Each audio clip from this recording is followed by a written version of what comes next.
Brought to you by EEleaders.com, a ministry to encourage and equip church leaders.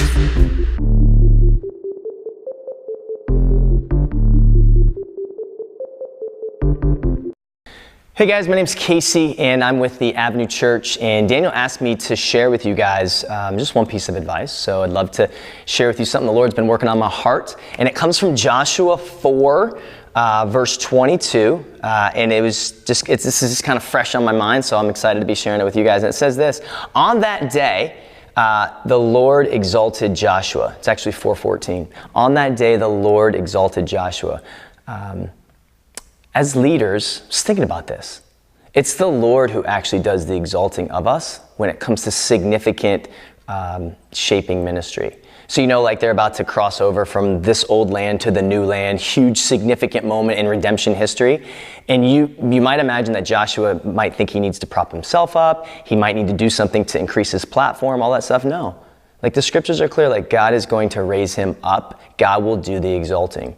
So then I thought, well, what is Joshua's responsibility?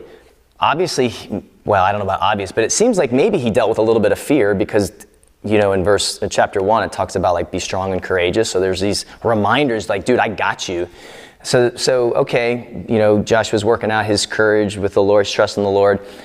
But the thing that the Lord's just been kind of like working out in me is like, if it's the job of Jesus to exalt me and put me in a place where people will actually go, where I believe the Lord's leading us, then I just need to be prepared for that.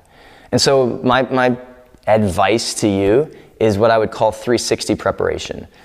Being prepared in just all sorts of different areas. I think as pastors, we're probably pretty good at being prepared, like maybe spiritually, if you want to call that. Like our Devo time, we're reading, we're praying, that stuff is probably on point. That's pretty cool.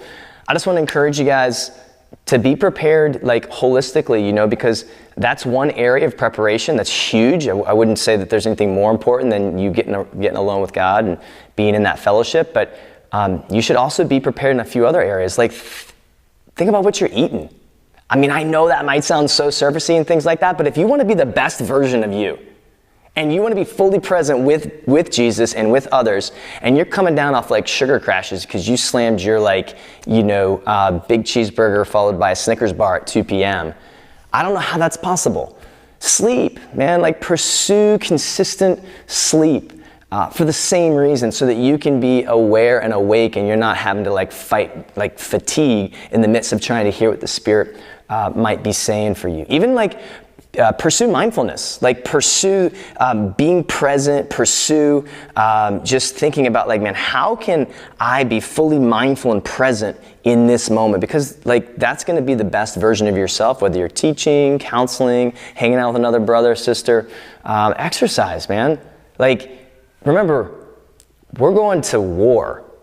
And when I look at the warriors that I know, most of them are in shape and mentally, physically, emotionally, spiritually, so that they can be their best, because they know a lot's riding on that.